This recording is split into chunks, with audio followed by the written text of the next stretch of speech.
जय धर्म में आप सभी को। आज हमारे बीच बैठे हैं जनजातीय एवं क्षेत्रीय भाषा विभाग के विभागाध्यक्ष भी रह चुके हैं। साथ ही जब विभाग अलग हुई उसके बाद अलग अलग भाषा में बटी तो कुड़ुक भाषा विभाग के विभागाध्यक्ष भी रह चुके हैं और उसके साथ साथ जनजातीय क्षेत्रीय भाषा संकाय के कोऑर्डिनेटर भी रह चुके हैं। हमारे बीच उपस्थित है डॉक्टर हरि उरांव सर। तो आइए हम लोग उनसे आज बैरागी उरांव के बारे में जानेंगे। ये बैरागी उरांव जो बहुत से लोग नहीं जानते होंगे कि वो कौन थे, क्या थे, कहाँ के रहने वाले थे। तो आइए हम लोग मिलते हैं। सबसे पहले मैं सर को जय धर्म। सर जय धर्म। सर आज हम इस वीडियो के माध्यम से मैं भी जानना चाहता हूं और लोग भी जानना चाहते हैं। जैसे कल परसों 15/12/2024 को बैरागी उरांव जिनका निधन हो गया, वो उनके बारे में बताइए कि वो कौन थे, कहाँ के रहने वाले थे। उनके बारे में आप जो जानते हैं उनको बताने की कोशिश कीजिएगा। हाँ, समाज के सभी प्रबुद्ध जनों को जय धर्म। नमस्कार। बहुत ही दुख के साथ आज बताना पड़ रहा है, जगदीश उरांव जी हमसे पूछ रहे हैं और समाज के लोगों को बैरागी उरांव से संबंधित बातों से अवगत कराना चाह रहे हैं। तो बैरागी उरांव गुमला जिला के रायडे प्रखंड में एक कैसिरा गांव है। वहीं उनका 1945 में जन्म हुआ था। उनके पिताजी का नाम सुखराम उरांव था और बैरागी उरांव बाद में ये एमए तक उनकी पढ़ाई हुई थी और एलएलबी भी उनके द्वारा पढ़ाई की गई थी। तो ये 1972 ये गुमला कॉलेज के ये राजनीति शास्त्र विभाग में व्याख्याता थे और गुमला कचहरी के कोर्ट माने वकील भी थे कोर्ट में, इसलिए वे एलएलबी भी उन्होंने पास किया था। और इस तरह से वकील रहते हुए समाज का भी काम वो करना चाहते थे और गुमला कॉलेज के व्याख्याता के पद पर उनकी नियुक्ति हुई थी। और उनका ससुराल बन गया था चैनपुर में। एक एमएलसी हुआ करते थे स्वर्गीय बुद्धराम भगत, उन्हीं की सुपुत्री से इनका विवाह हुआ था। और ये एमएलए बनने के बाद में गुमला विधानसभा का पहली बार 1972 में एमएलए बने और एमएलए बनने के बाद में वो चैनपुर में ही रहना आरंभ किए और ससुराल में ही विशेष रूप से रहा करते थे। सर मैं जानना चाहता हूँ कि वो कितने बार एमएलए रह चुके हैं। देखिए 26 वर्ष की उम्र में वे पहली बार 1972 में एमएलए बने और उसके बाद फिर 80 में बने, फिर 85 में बने, 72 से 77, 80 उसके बाद 80 से 85 और 85 से 90। ये 3 बार लगातार कांग्रेस के विधायक रहे गुमला विधानसभा क्षेत्र से। गुमला विधानसभा क्षेत्र से अब तक कांग्रेस का दूसरा कोई भी व्यक्ति एमएलए नहीं बन सका। ये उनकी विशेषता रही। ये 2000 में झारखंड बना और झारखंड बनने से पहले भी लोग वहाँ से, वो सुरक्षित क्षेत्र है गुमला विधानसभा, लेकिन वहाँ से कोई भी व्यक्ति झारखंड बनने से पहले भी कांग्रेस का एमएलए नहीं बन सका और इनके बाद भी नहीं बन सका। ये बहुत बड़ी बात है कि केवल 26 वर्ष की उम्र में ये एमएलए बन गए थे।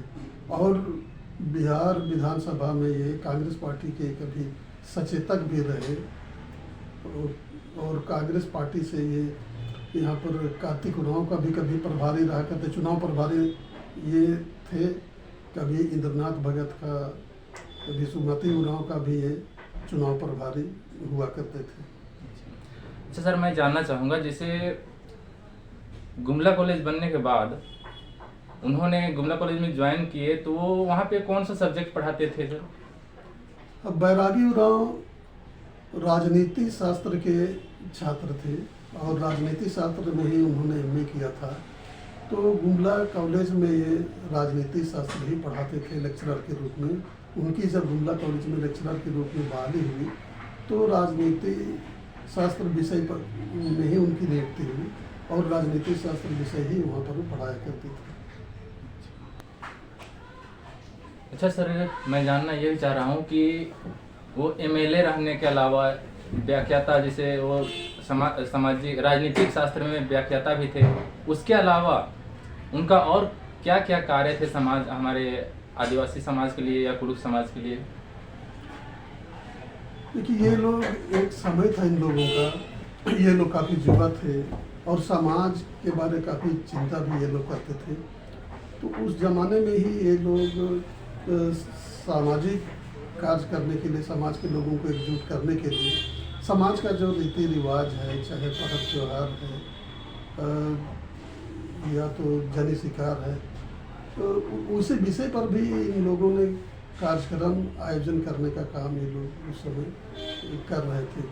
और जब कार्तिक उरांव विदेश से भारत आ गए, रांची आ गए और समाज का काम करने लगे, और कार्तिक उरांव कल्पना करने कार्तिक उरांव का कल्पना था कि पूरे देश के, भारत के आदिवासियों को एकजुट करना है, उसके लिए कोई एक संगठन बनाना है, कोई एक मंच बनाना है।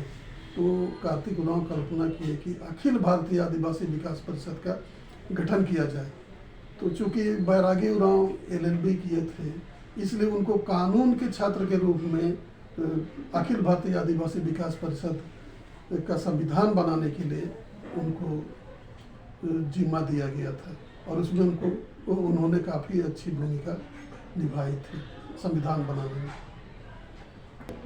कि मैं गुमला जिला का टोटो उच्च विद्यालय से मैट्रिक पास किया और आईए इंटर की पढ़ाई के लिए मैं चैनपुर चला गया था, परमवीर अल्बर्ट कॉलेज चैनपुर में।